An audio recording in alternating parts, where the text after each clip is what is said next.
come back.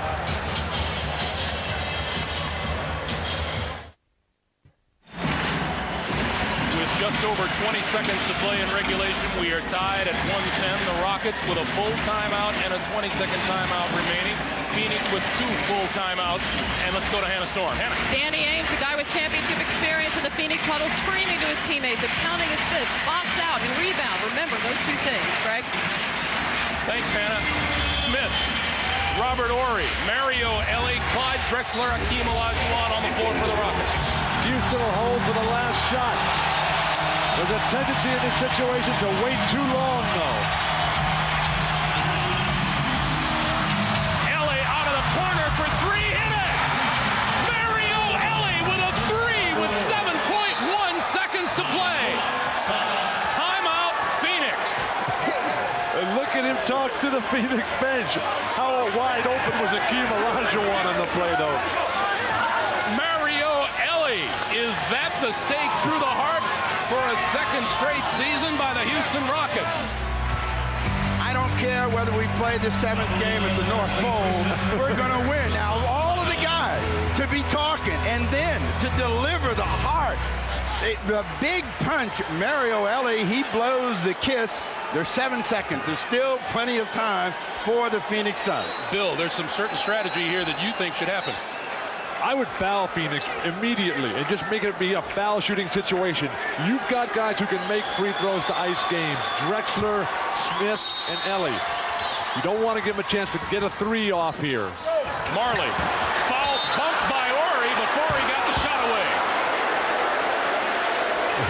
What you don't want is a flagrant foul where you get 2 shots in the ball. So Marley will go to the line, and that is 6 on Robert Horry. Horry fouls out of the game, so they're following your strategy. Possession is everything as far as the Houston Rockets go. Now they've got to be This is Hakeem Olajuwon. Hakeem Olajuwon's got to switch sides and get Barkley. But otherwise, Barkley's going to throw Robert Horry to the ground. Correction, that's 5 on Horry. Marley hits the first. And Chucky Brown on. A wide shot of the lane here. Now you got Chucky Brown there. He's going to get thrown to the ground by Barkley. Well, what they got to look for is, they got to make. They got to make and think about a foul on the way out. Now it's a 1-point game. Still plenty of time. They got to get the ball in. To Drexler. And Drexler grabbed by Marley with 3.5 seconds to play.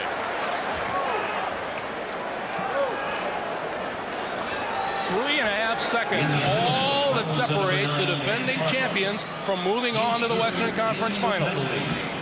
For all the years, they said that you could never repeat in the NBA. But for the last 3 times, the champions have been repeat champions.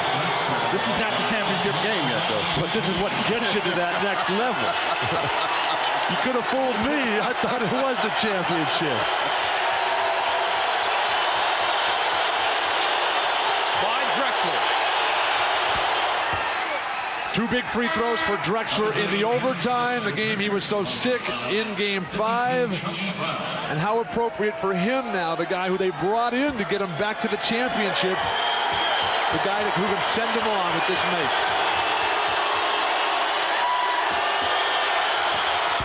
3-point lead for the Rockets. Timeout, Phoenix.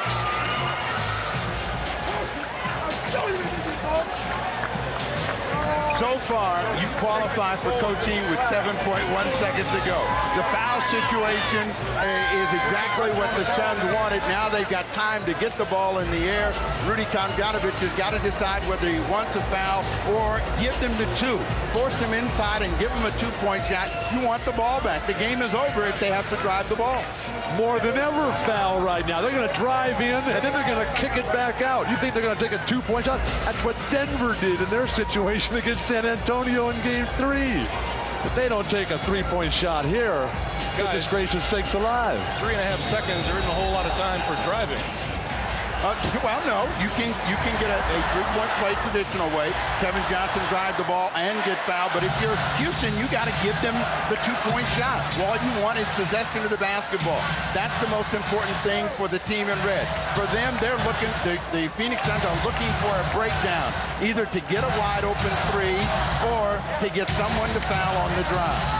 Charles Barkley, who guaranteed that the Houston Rockets could not beat the Phoenix Suns in a 7-game series. During the regular season, the Rockets beat the Suns 3-1 and took 2 out of 2 here at the America West Arena. Yeah, but Akeem is poised right here to join Robinson and Shaq in the conference finals. 3-point shooters today for Phoenix. 6 for 19 as a team. Ainge 4 for 5. Person 1 for 4. KJ 1 for 2. Kevin Johnson back onto the floor with Danny Ainge, Dan Marley, Charles Barkley, Wesley Person. The Rockets counter with Drexler, Kenny Smith, Robert Horry, Chucky Brown, Mario Elie. Marley will inbound.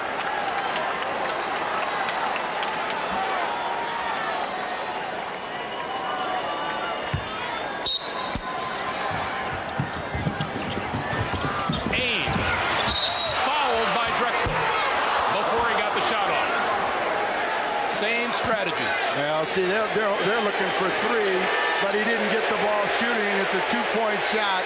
It's a 2-point shot, so they get the 2 free throws. Olajuwon comes back in. Why would they take him out? The guy's like the defensive player of the decade in the NBA. Not up top, he isn't. Well, they had all their 3-point shooters in. They wanted to make sure that they could get to somebody and foul. Again, they're going with your strategy, and possession right now is everything. Ainge got to make the first, then missed the second, and you get somebody in there like an AC Green or Barkley on the offensive glass. Finally, Akeem goes over there and stands next to Barkley. The referees will not allow Barkley to throw Akeem down. Ainge, playoff veteran, 193rd playoff game, the most of any active player, second only to Kareem Abdul-Jabbar, and here comes AC Green for the rebound. Barkley's going to talk to Ainge about which way is he going to miss. He told Ainge to miss it. And Chucky Brown back into the game now. He replaces Kenny Smith. So Green and Barkley, the 2 guys down low for Phoenix. Robert Horry, he doesn't know what he's doing out here. He's got to match up with Wesley Person. He's usually on that lane rebounding. Ainge, hard off the backboard, and it goes in. The last thing he wanted. And the clock moved. Yeah. The clock went from 2.1 to 1.8, and now they've moved it back to 2.1 again. This game is in Phoenix, right? Yeah, the scorekeeper doesn't know that. Now they're trying to figure out what they do. Do they take it at half court and a timeout? Get it out of the backcourt, so if there is a mistake, they're not going to have a chance to catch it, put it back up there into the floor. That's what they're going to do. It's 115-114 Rockets. Houston by 1. They will inbound the ball with 2.1 to play. You know the Suns are thinking, try to make a steal, but foul to stop the clock. They want one more crack at it. The Rockets got to inbound the ball. They got Horry, who's an excellent passer, tall enough to throw over Shays. Throw it up high to Akeem. And every Rocket's got to come and get it. I would have taken this ball in the backcourt, have it full 94. Reason being? More room to throw it in. Throw it the length of the court. And the delay of game warning against Shays. Okay, now Akeem is going to fake this screen, and Barkley saw that. So Barkley is coming over Akeem's back. Akeem's got to treat this just like a rebound on the high pass. They had Kenny Smith on the bust out. Hayes with the steal at the buzzer. And the Houston Rockets are going back to the Western Conference Finals. For the second straight year, the Rockets have knocked off the Phoenix Suns, coming from behind 3-1 to eliminate the Suns.